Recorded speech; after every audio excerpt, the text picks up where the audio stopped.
would just say and spell your name so I have it at the beginning of my film here. Okay. Go ahead. My name is Marsha Goldfarb, Marsha Geiergoldfarb. Okay,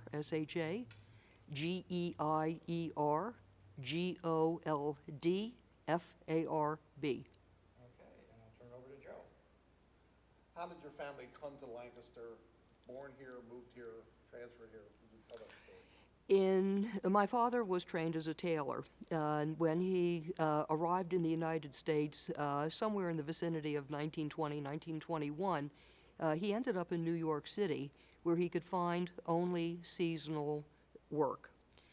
In 1922, he met the person who became my mother, and 6 weeks after they met, they became engaged.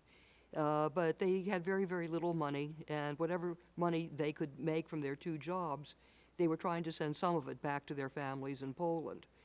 And so they ended up in an 18-month engagement. My father had an older sister whose name was Frida Kaplan, who had married into a family that owned a string of dry goods stores in central Pennsylvania, in places like Scranton and Wilkes-Barre and Lancaster. And so my father's sister, Frida, and her husband, Abe, had a store in Lancaster, and she wanted to have family available to her in Lancaster. So she found a full-time, full-year job for my father here in Lancaster. He came to Lancaster. My mother stayed in New York. They were engaged. 18 months later, they had enough money to afford to get married. After the wedding, they returned to Lancaster, where my father had his job. And about a year or two after that, my Aunt Frida decided that she really wanted to be in a big city. And so she moved back to New York, to Brooklyn, to be exact, sort of stranding my mother and my father here. But they had arrived in 1924. They stayed because he was settled here. Would you talk about living there in that 400 block of South Duke Street, your neighbors and where you lived and the Sure. address and how the block was laid out, that whole thing? Sure. My mother and father, before I was born, my mother and father lived on. Hang on till he has his emphysema attack. Will you get out of the room? Okay. My mother and father originally lived on James Street, but then they moved down to a house on South Duke Street at the corner of North Street, and in the mid-1930s moved across the street to 442 South Duke Street. I was not yet born. My understanding was that the house needed a great deal of work to renovate it on the inside. And so a man named Hyman Mishkin had arranged for the sale of the house to my parents, but he was also the contractor who essentially rebuilt the inside of the house. And that house itself then had a tailor shop as the front room on the first floor with a picture window, and then there was a living room, dining room, and kitchen behind the tailor shop on the first floor, and there were 4 bedrooms and a bathroom on the second floor. The house was in the middle of the block between North and Locust. And as you walked down the stairs, if you turned to the right, next door was the Kimmel family. Then there was a large driveway, and then there was the Elks building on the corner of North Street. If you turned left, walking down the steps, there was a house that was lived in by Charlie Dooney and his son Harold and Harold's wife. Behind them, in a unit that was owned by the Dooneys, was housing for the Wallace and DeBoard families. Next to Charlie Dooney on the other side were the Hoffmans. They were a white family with 4 children. 2 of them were just about my age, and I played with them a lot, but there was Kenny, Gary, Linda, and Jimmy. Next door to them was initially the Gall family, and then the Hartman family. And they had a grandson, Bobby Hartman, who lived there, and they played with him a lot. Next door to the Hartmans were the Hurdles, with the 4 sons. And next door to them, on the corner of Locust Street, was a small house with a lot of picture window in the front, and I was never quite sure whether anybody lived there or what the use of that house was. Then on the other side of North Street was the drugstore that was owned by the Slotkins, and next door to them was the house and the office of Dr. Fletcher. And then there was the Romanoff Bakery and some other houses as well. Across the street, there was roughly 8 housing units that I can remember. So starting from North Street and working towards downtown, there was the house on the corner where my sister and my parents lived in the late 1920s and the early 1930s. There was then a residential house that was lived in when I was growing up by a black family. I have the recollection of a house with a big plate glass window, which I thought was a barber shop, but I might be wrong. There were then a couple of houses lived in by various people, and the one that I remember best was the Archer family, directly across the street from us. Next door to the Archer family was Mrs. Jasick, Lena Jasick, who was a widow. She had a son, Benny, who owned a business selling toys around Lancaster. And Mrs. Jasick used to rent out rooms in her house, often to visiting cantors at Degel, Israel.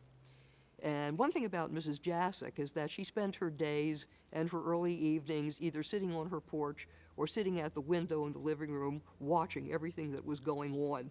There was nothing that happened on our side of the street, on South Duke Street, that Mrs. Jasick didn't know about. There was another house next to Mrs. Jasick. Then there was a house that was lived in by Irvin Stein and his wife and their daughter, Helen, who was 2 years older than I was. And then next to that was Stein's dry goods store. And then there was Locust Street and another block. Would you remind the viewers that your house at 442 is now Vic's Barber Shop and has been Vic's Barber Shop since your stepfather sold it to him? Yes. It's my father died in December of 1956, but my mother continued to operate the tailor shop, dry cleaning, basically until 1961, at which time I left Lancaster to go to college. And at the same time that I left for college, my mother remarried. And a few months after the marriage, my mother's second husband built a house essentially in the Lancaster suburbs on Shriner Avenue. My mother sold the house to a barber, and it is still a barber shop in the same family, as I understand it, that bought the house in 1961, probably. I was in there, actually, about 25 years ago, and met the son of the man who had bought the house from us.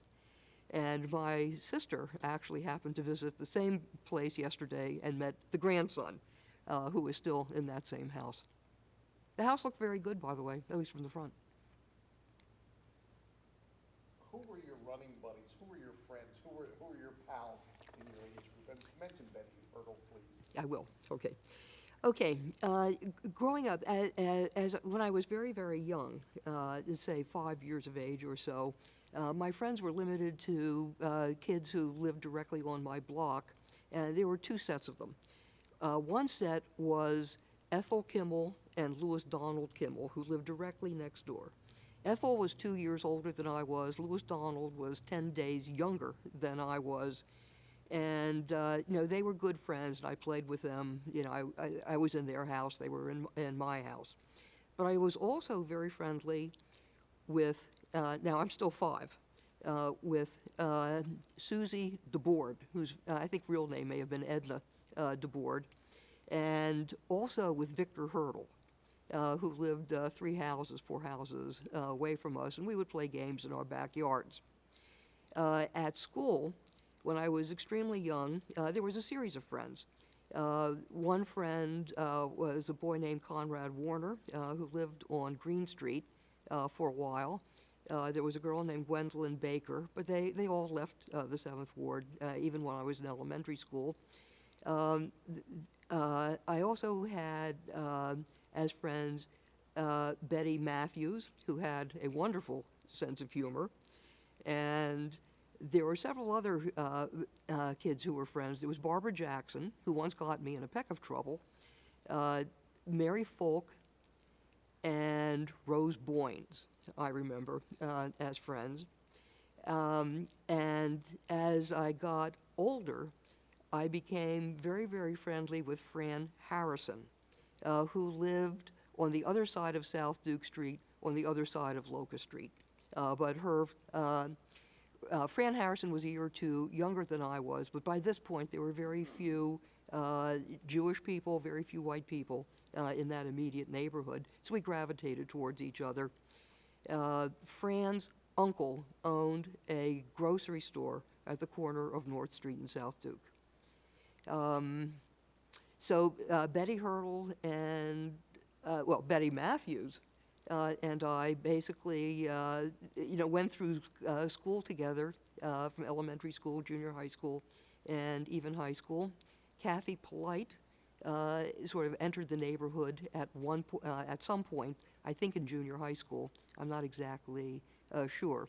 But there were some other people who I was somewhat friendly with. There was a David Brown, whose father was a policeman, who I knew as Brownie.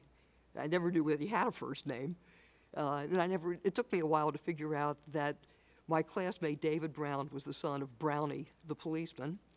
And there was a Michael Jackson, and there were a few others. Let me correct that, so that it's, Dave Brown didn't have any sons, he had. We did the swimming pools, you're doing some of the things before I even get to them, so that's great. Your sister covered the Yiddish you want to talk about. So you go ahead and talk about, I'm sure there were conversations in the house, and you did pick up some words and. Yes, yes. Go ahead. So back in the day, there were Yiddish language newspapers. I mean, every ethnic group that had come from Europe had their own language papers that people could get. So I'm sure there were Polish language newspapers and German newspapers and Russian newspapers and Italian newspapers. The major Jewish newspaper was called the Jewish Daily Vorwärts, or Forward.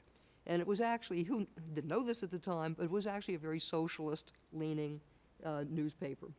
And my parents subscribed to it, and it came every day of the week. It was written entirely in Yiddish, which uses Hebrew characters, but the Yiddish language. So there's a distinction, except for the pictures. And the pictures had English captions along with the Yiddish. And so my parents would read the newspapers day in and day out. And the Jewish Daily Forward had two innovations that became kind of important in American journalism. One of them was that there was a Dr. Seiken who would receive letters in Yiddish from subscribers from anywhere in the country saying, I have this medical problem, I have that medical problem, and he would provide advice about what the real issue was, what they should do, so on and so forth. More importantly, the Jewish Daily Forward had a feature called the Bittel Brief, okay, the little letter. And people would come in and say, I have this problem with my wife, I have that problem with my children, I have this problem with my aging parents, I have that problem with my neighbors, what should I do? And so someone would offer advice as to how to deal with whatever the problem was. This is the forerunner of Ann Landers and Dear Abby in the 1950s and Carolyn Hacks and any number of people currently. My parents read those columns avidly, and at lunchtime, or when there was other free time, the two of them would discuss those days' columns, and they did most of the discussion in Yiddish. And I would listen and kind of infer what they were saying. And over time, I began to believe that I sort of understood Yiddish. I could not speak it. I could not initiate a conversation in Yiddish, but I thought that I could understand pretty much what they were saying.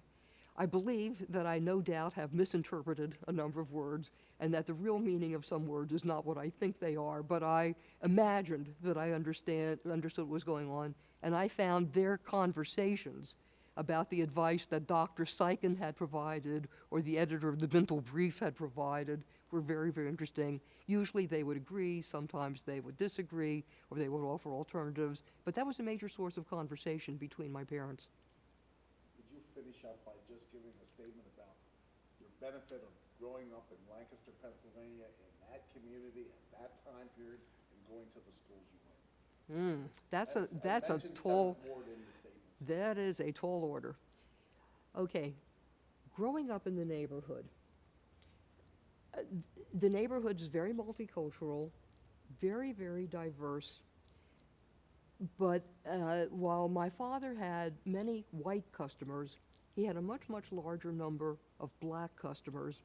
And so we got to know people and many of their stories at a level that would never have happened if I had grown up, for example, in an all-white neighborhood. And what I began, and the kinds of, the people, I began to, there were many people that my mother and father had a great deal of respect for. I remember there was a woman named Blanche Jarrett, who was apparently a very, very good cook that my mother was very, very fond of. There were a number of other black families that my parents had great respect for, liked for a variety of reasons. There were a number of customers who clearly had a great liking, especially for my father, who was the person that they met. But what I got to see, I got to learn two things. One thing that I learned is that you could not stereotype the blacks in our neighborhood. On the one hand, I knew people who I was told were prostitutes, or who were one form of low life or another, or maybe had sexual escapades that in the larger numbers than they should. But that there were also many, many families who were strong, loving families, hardworking people. There were a couple of people that my father would regularly employ to help out around the house, to do this, that, or the other thing. The name Ralph Gibson is one that comes to mind. But I learned that you could not stereotype. The second thing that I learned is that many of the black families that I got to know, and I don't claim that I got to know them really, really well, but many of the black families that I got to know, I thought behaved far better than many of the stories I began to hear about people in the communities that I was more familiar with, which was the Jewish people. And again, I could not stereotype anybody.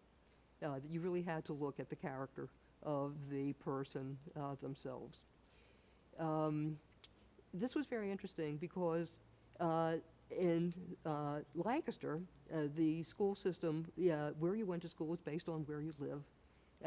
But as I migrated from elementary school to junior high school and McCaskey, the black contingent became a smaller and smaller percentage of the kids that I was seeing. And when I got to college, I was in an entering class of approximately 250 women. There was not a single black student among them. There was one black student in the class ahead of me, and she happened to be the class president, and she was the person who was assigned by the school to be my big sister. And so I got to, she was one of the very first people I met when I got to college who was not another freshman. As far as growing up in Lancaster was concerned, I loved it. While my father was alive, every Sunday we would take rides out into the country. There were some farmers from whom my parents would buy chicken or eggs. I got to know Intercourse and Paradise and Ephrata and Lidditz and all these towns and all the beautiful countryside in between. I loved the farmers markets. I loved the fact that Lancaster was geographically small enough that I could walk or take a bus almost anywhere in the city. Franklin and Marshall, around the time that I was in junior high school, built a museum at one corner of the Franklin and Marshall campus. When I was in junior high school, one of my friends in 8th grade and we were both rock hounds and collected fossils. we had a friend in the neighborhood who was the grandson of the curator of the museum there. We had a teacher in 8th grade, Mr. Carrier, who was very encouraging. So we formed a rock club in 8th grade, and we were invited to actually put up a display of our rocks and minerals and fossils at this museum, which also had a planetarium, which I loved, at Franklin and Marshall. So Lancaster had opportunities. Lancaster was small enough that you could get from here to there easily. It was large enough that there were a variety of different things to see. The people were generally friendly. Well, you just came in under, I gotta. Okay, so yeah, so it would be a bit of a stretch to say that David Brown was a friend of mine. He's not somebody I played with, but he's somebody I went to school with regularly. Do you want to talk about your schools going up to your junior high school and some of your favorite teachers there? Sure. And then go into high school? Absolutely.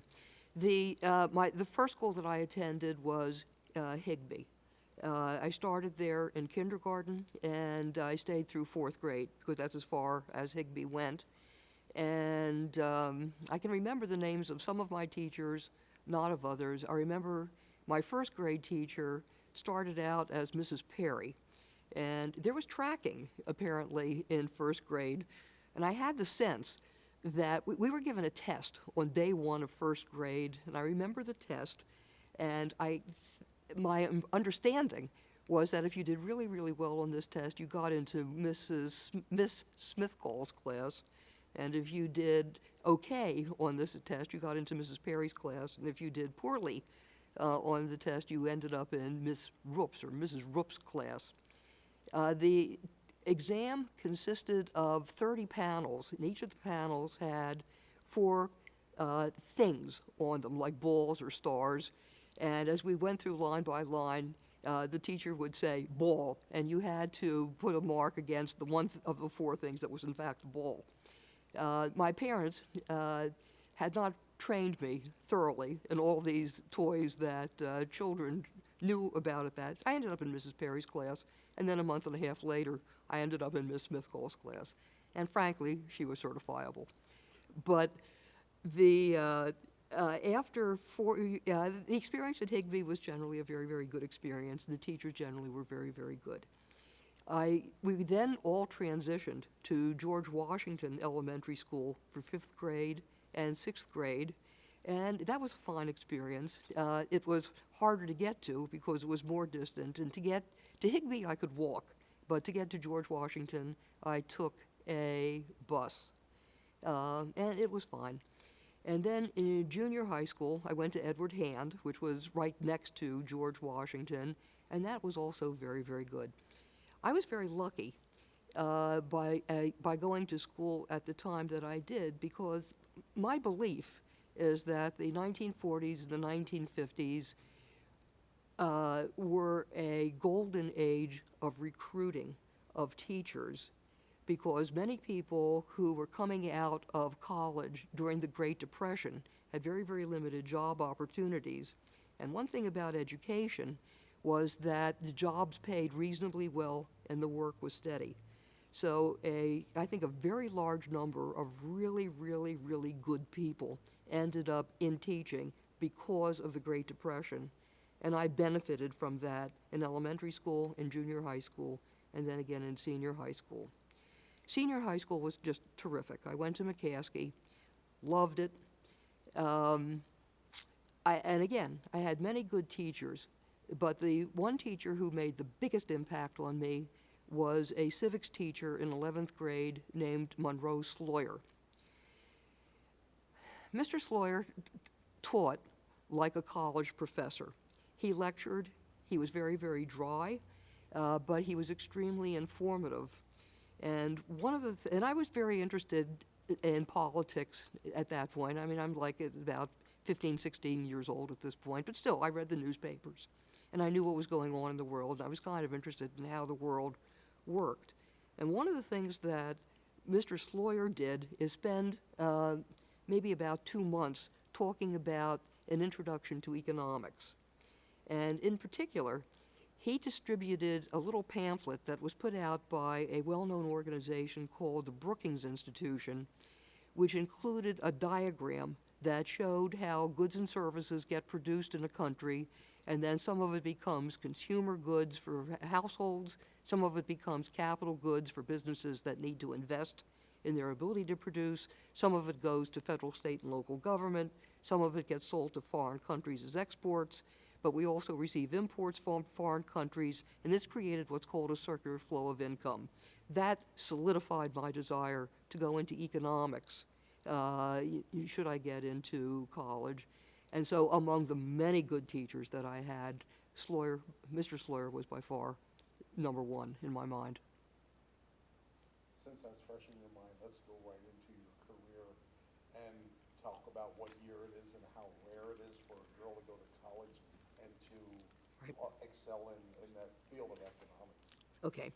When I was in high school, I did very, very well in math courses, and I was very, very interested basically in how the world worked. And, I would go to the school library and take out books on political systems. What is socialism? What is capitalism? What is thisism? What is thatism? And to a considerable degree, I didn't understand what I was reading, but I tried, and I was interested. And Mr. Sloyer really did ignite an interest in economics. But I was also good at mathematics. And originally I thought maybe I can become a mathematician. By this point, my sister had married a mathematical statistician who was extremely encouraging of my interest in math, science, things of that sort. So, with the encouragement, the strong encouragement of my sister and my brother-in-law, and the fact that I did very, very well on standardized tests, I applied to some very, very good colleges. And I was lucky enough to be admitted to Pembroke College, which was the Women's College of Brown University. I went there, and with the initial intention of majoring in mathematics, but I took introductory economics my first 2 semesters, introductory macroeconomics, introductory microeconomics, partly because I was interested in how the world worked, but also partly because I understood that economics, while it was a social science, depended very heavily on math and numbers, and so it was a natural fit with my taste for mathematics.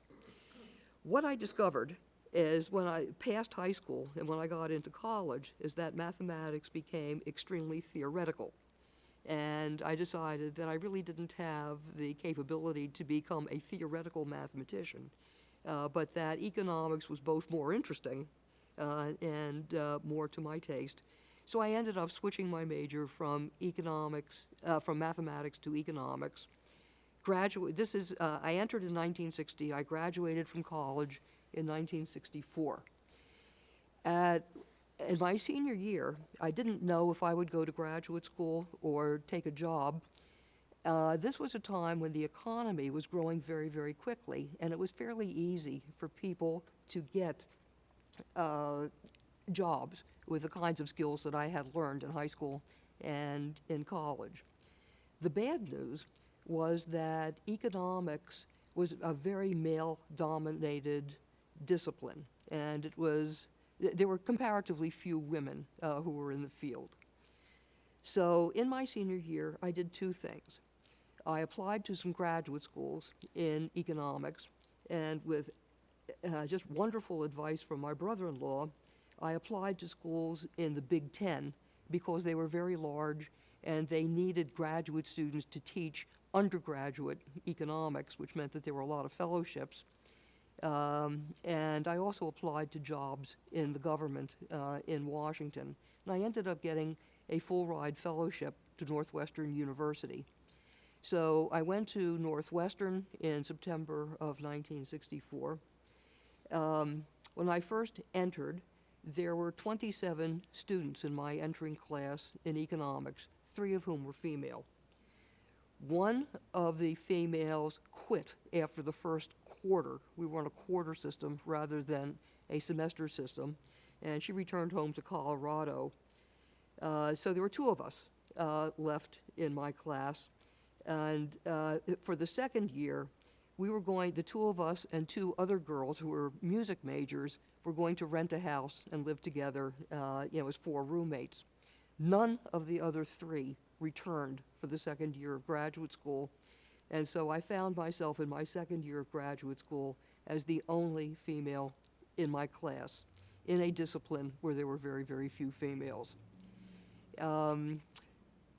But I got through that year, and then Northwestern hired a female faculty member who basically took on the responsibility for mentoring me and became a very, very close friend.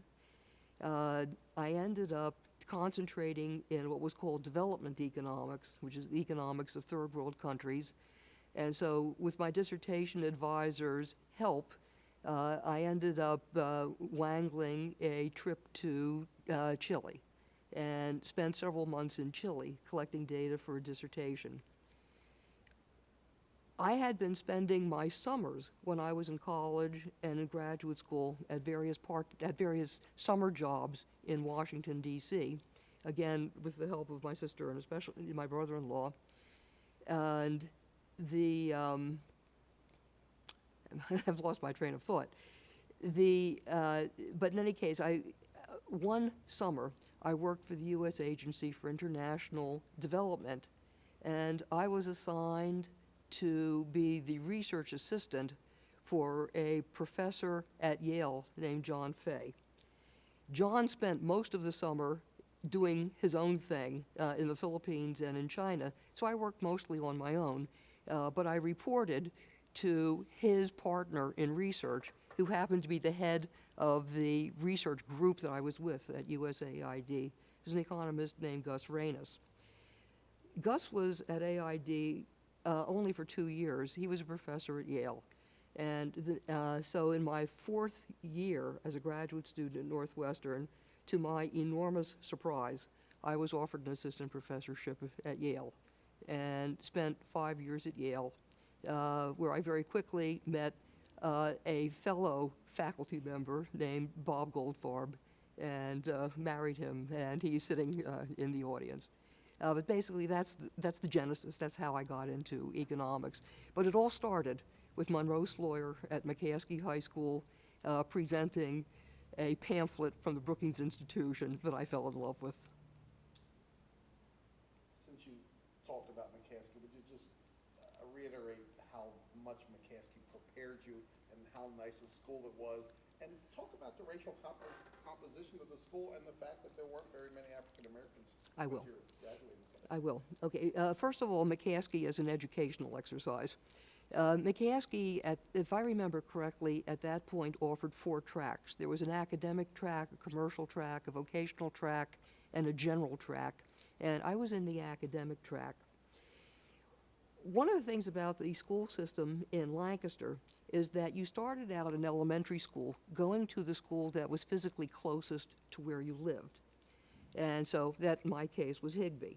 But then at George Washington received 5th and 6th graders, not just from Higbee, but from a number of other neighborhoods in Lancaster. And then by the time you got to junior high school, more neighborhoods were sending their kids to Edward Hand or to Reynolds, which was the other junior high school in the area. And by the time you got to McCaskey, all the McCaskey students either came from Edward Hand, or they came from Reynolds, or they came from Lancaster Township. And so there was an ever-widening group of people that you could get to meet. And so I loved McCaskey because it introduced me to an ever-widening circle of people that were potential friends and potential people to work with. In the language of today, I guess I would be considered very much a nerd because I read a lot and I did a lot. I liked science and I liked mathematics. And frankly, I found soulmates. There were soulmates from Edward Hand, but there were a lot more soulmates to choose from that had come from Reynolds and Lancaster Township. And so I got involved in the school newspaper and to a lesser extent in the yearbook staff, and had many, many friends. I continued to have friends in the 7th Ward, especially Fran Harrison, but I also found that I was developing many friends at McCaskey because they were also on the newspaper staff or the yearbook staff, or they were in my German class, or what have you. The one thing that was kind of a surprise to me was that by the time I got to McCaskey, at that time, I am hard pressed to remember any black students who were in the college prep track. Okay, Leroy Hopkins was a year or two behind me, so it's a different cohort of students, and since I was no longer taking classes with students who were primarily from the 7th Ward, I wasn't seeing very much of them at school, and I was not seeing them on the athletic teams for reasons that I never quite understood. But it's many of them may have dropped out. I kind of began to lose contact, even just sort of acquaintanceships with many of the black students as I went through Edward Hampton, especially by the time I got to McCaskey.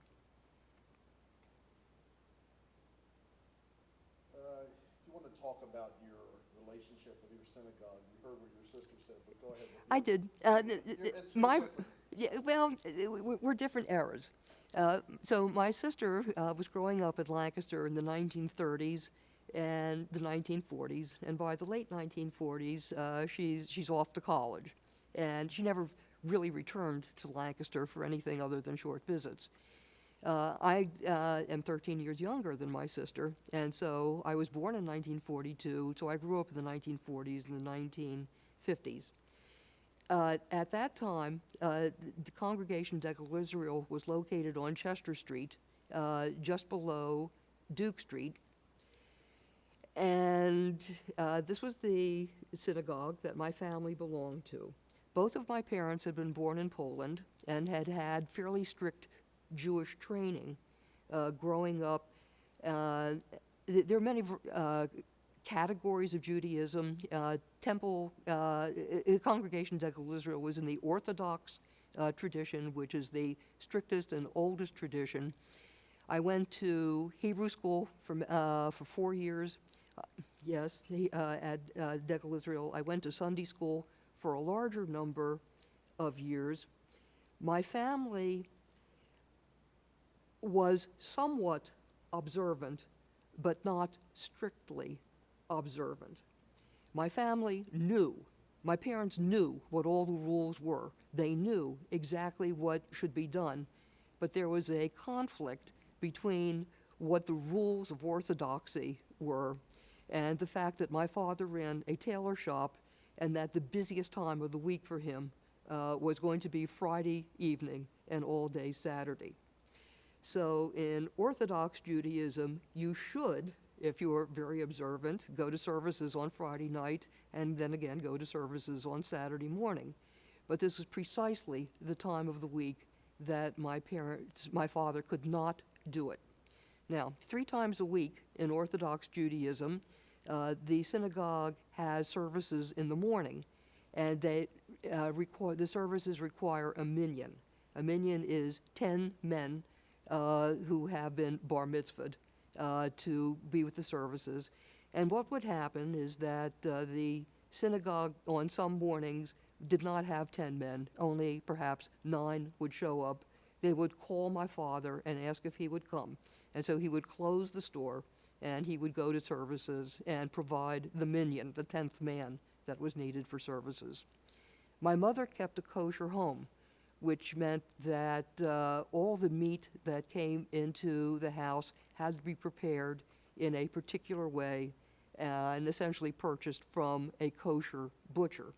Lancaster had one kosher butcher whose name was Sprints, Irvin Sprints, and the butcher shop was located directly across the street, directly across Chester Street from the synagogue. Now, my mother's side of the family had many butchers going back several generations, and my mother was very familiar with cuts of meat, and so she would often get annoyed at what the kosher butcher was offering. She might ask for calf's liver, and he would bring out liver, and she said, "This isn't calf's liver, this is beef's liver," or something. But in any case, it was very hard for kosher butchers to really make a living in a town like Lancaster. And eventually, I think that Sprint's closed the butcher shop. And at that point, my mother stopped buying kosher meat because it was impossible to find kosher meat in Lancaster. My father was dead. My mother did not drive. And so there was no hope of driving to Harrisburg or any large city near here where there might be a kosher butcher. And so at that point, she changed her meat purchases to chickens and occasional beef at the farmers markets. And so every Friday and most Tuesdays and occasional Saturdays, we would go to either the Central Market or, if it was Saturday, to the Southern Market, and my mother would pick up the chicken.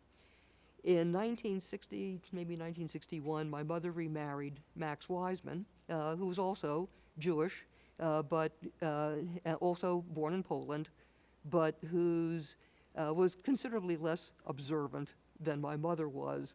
And at that point, the necessity to buy kosher meat, just totally evaporated. On the other hand, we were supposed to light candles on Friday night at the beginning of the Sabbath, and my mother did this every single Friday night. I still own the 4-stick candelabra that she used week in and week out to initiate the Shabbos. But we did not strictly observe the Shabbos because of my father. Another example, Passover starts with Seders on the first 2 nights. The Seder is a retelling of the departure of the Jews from slavery during the time of Moses. Well, the busiest days of the week for my father were Friday night and Saturday, but the busiest week of the year for my father was the week of Easter, which coincides with Passover. And so between the fact that my father was just extremely busy being a tailor in the build-up to Easter, and the fact that we had no family in Lancaster other than just us. The first time I went to a Seder, with one little exception, the first time I went to a Seder was actually in college.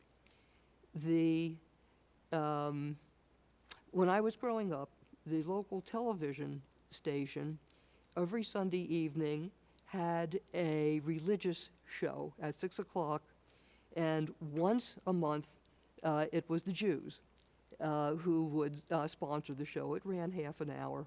And so Degel Israel, since it was one of the 3 synagogues in Lancaster, every 3 months Degel Israel got 30 minutes to do something Jewish for the Lancaster community.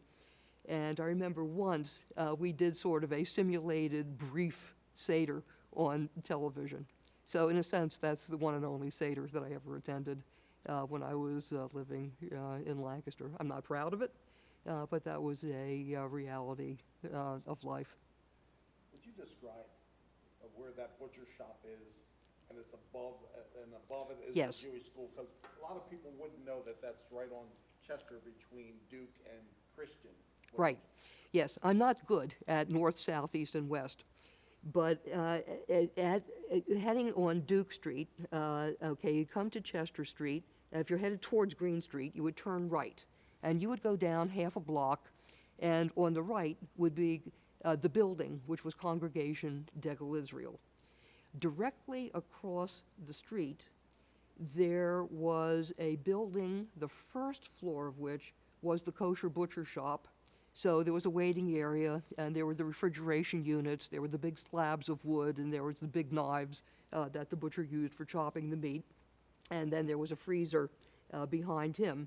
And then there were stairs on the outside which went to a second floor apartment. And the second floor apartment was where was what was called the Cheder. And that's where Sunday school and Hebrew school met. So probably somewhere in some box, somewhere in my house, I have pictures of, 7-year-old and 8-year-old Marsha and Morty Rostalski and other people basically being taught Hebrew and the holidays and what have you. What I personally most enjoyed about Sunday school and Hebrew school was learning the history and learning the stories and the songs. I personally was less interested in the liturgy and, mastering. We had to memorize prayers and things of that sort. And I was not particularly good at it. I was perhaps a little bit rebellious. And in addition, in those days, religious training for women was considered to be less important than religious training for boys, because boys had to go through bar mitzvah. But in those days, girls did not go through an equivalent religious rite when they turned 12 or 13 years old, which is known as a bat mitzvah. So there was no pressure by my parents, and there was no pressure actually from the rabbi, the cantor, what have you, for women to become terribly fluent in Hebrew. Some people were very good at it, some of them were less good at it. But what I especially enjoyed was the music and the stories. Would you talk about that Jewish neighborhood that you lived in that was self-sufficient, that you had a haberdashery and a women's dress store, and Gavon's had a delicatessen, Right. and Romanov's had a bakery? Would you talk about all of those businesses that made up that entire? Okay. I believe that perhaps like in the 1910s, the 1920s, the 7th Ward was probably the neighborhood that immigrants, not just from Eastern Europe, but also from Italy and perhaps from Greece and from other places, settled into when they arrived in Lancaster. And over time, the immigrants often moved out and were placed by black families. When my sister was growing up in the 1930s, I suspect that the Jewish population in the 7th Ward was larger than it was in the 1940s and the 1950s when I was there, because I think many of the Jewish families had moved either to Lancaster Township or to Grandview Heights or what have you. Nevertheless, there were still remnants of the Jewish community even into the 1950s. So let me think. So we were the tailor shop and the dry cleaners. And heading sort of towards North Street and then Howard Avenue, there was a drugstore that was owned by the Slotkin family at the corner of North and South Duke. And not only could you get your basic drugstore types of things there, but I also remember they had a fountain. So that you could get sundaes and things of that sort there. And then farther down the block was the bakery that was owned by the Romanov family. I'm not sure that that bakery lasted very far into the 1950s, but they were certainly there in the 1940s. Okay, if you cross the street so that you're on the other side of South Duke Street heading from Howard towards North, there was a restaurant. And sort of closer to Howard Street than to North Street. But that restaurant, I think, was somewhat short-lived, but it was Jewish-owned. And I think it had disappeared by the early 1950s. Then, at the corner of North and South Duke Street was a dry goods store that was owned by Irvin Stein. I remember my father used to get all of his socks and shoelaces and things of that sort, and even shirts. And Stein was a close family friend of my father's. And so he would be over there periodically buying things. Going down, there was a grocery store that was owned by Herman Harrison, which basically had it wasn't a large store, but it had various kinds of things. My father was diabetic. And my mother was very, very strict about my father's diet and was just extremely careful about what he was allowed to eat in the house. I'm pretty sure that on many of my father's trips to spend time with Herman Harrison, he would cheat on his diet and enjoy the cakes and the soft drinks and what have you that Herman was selling. But as we continued down towards Chester Street, on the far side of the street, there was a dress shop that was owned by the Hirschman family. And then 2 doors away from that, there was a delicatessen that was owned by the Gavant family. So there was a Mrs. Gavant, who was a widow, and she had several sons. And the one that we saw most of was Morris Gavant, whom we knew as Mutz. And Mutz, once a week, would get a delivery of rye breads, pumpernickel breads, and pastrami and corned beef from Philadelphia. And so every Saturday, my mother would go to Gavant's Delicatessen and load up on especially the pumpernickel bread, but also the pastrami, the corned beef, and the rye bread. And that was, as long as the Gavants were there, every Saturday, that was the bread supply for the week, except my mother also made a lot of her own bread. Okay, across the street, okay, so we're now on our side of the street, in the next block, headed towards Chester Street. There was a supermarket known as, officially it was the Sanitary Supermarket, but everybody called it the Delta. And I just learned yesterday that the reason it was called the Delta is that apparently there was a movie theater there earlier that had been known as the Delta Movie Theater. And so even though it was now food, it was still called the Delta. But the Delta was owned by Harry Yaffe. As it turns out, Harry had a son and a daughter. The daughter was the older of the two. Her name was Fran, very nice-looking woman. She was a friend of my sister's in high school. And there was a son, Alvin, who was younger but but older than I was. And Alvin was sort of a nice acquaintance, but he was enough older that it wasn't a social thing. And they had a cashier that we were especially fond of, whose name was Ruth Bazansky. And Ruth was part of a large Bazansky clan that lived in the 7th Ward. Ruth's husband was Abe Bazansky, who had apparently been a boxer, I assume an amateur boxer, sort of before my time. And there was a brother with red hair named Red Bazansky, who used to deliver our milk, because this was in the days when Penn Dairies and Penn Supreme would actually deliver milk to your door. Ruth and Abe had 2 children, Goldie, who married Phil, starts with an E, it'll come to me, and a son who went into the Marine Corps. And Red Bazansky and his wife also had 2 children, Ian Bazansky, who was a few years older than me and probably still lives in Lancaster, and Barbara Bazansky, who was exactly my age, and another person I went to school with. I'm trying to think. Then there was, okay, so that took care of the food. Then there was another drugstore across the street that was owned by Harold Blum.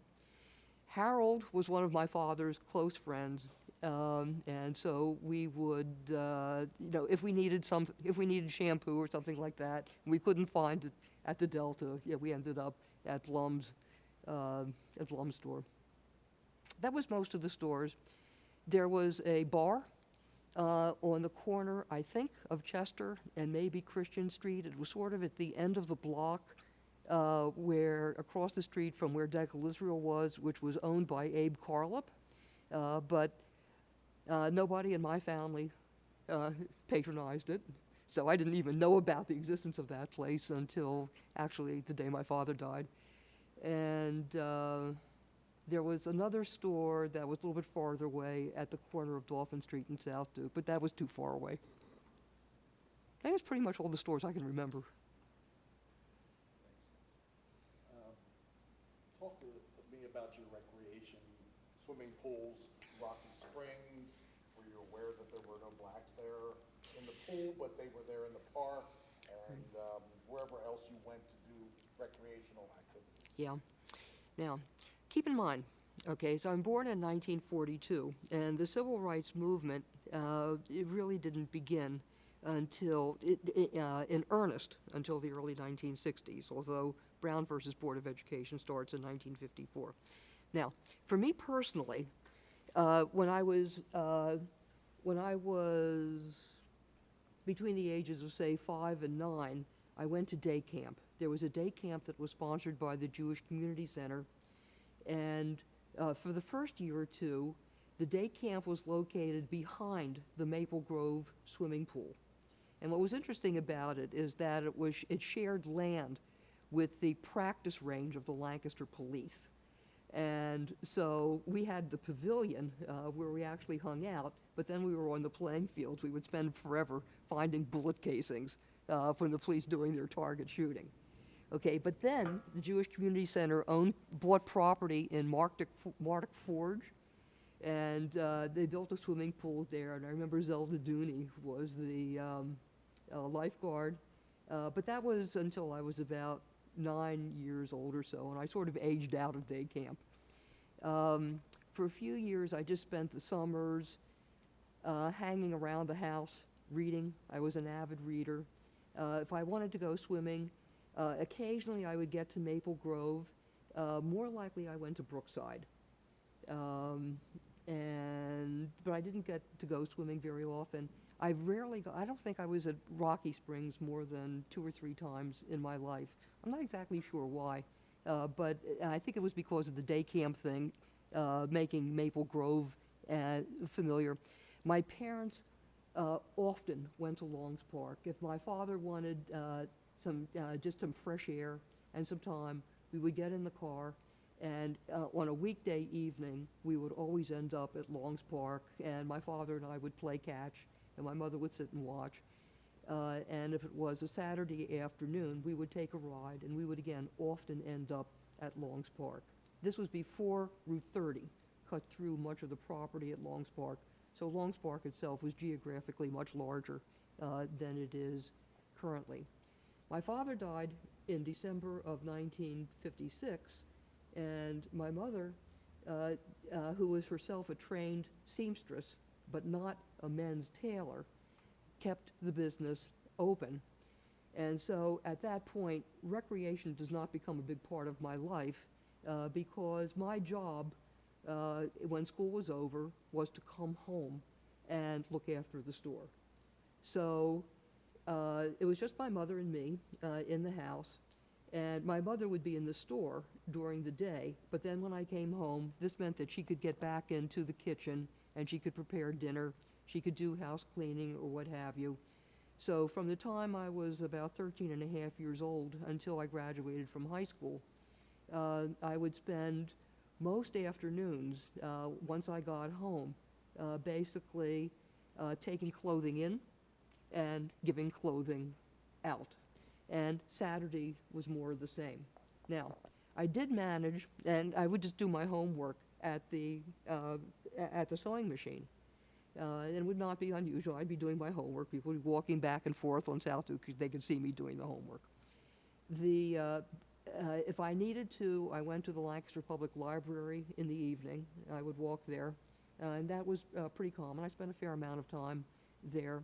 And but I also was very active when I got to McCaskey in the student newspaper. I was a features editor of the newspaper, and I was like the business editor of the yearbook staff. And I was able to do this, and I would just come home an hour or two later. My mother was quite forgiving of, I need to do this at school, I need to do that at school. And that was basically how the days. On Sunday, the store was closed.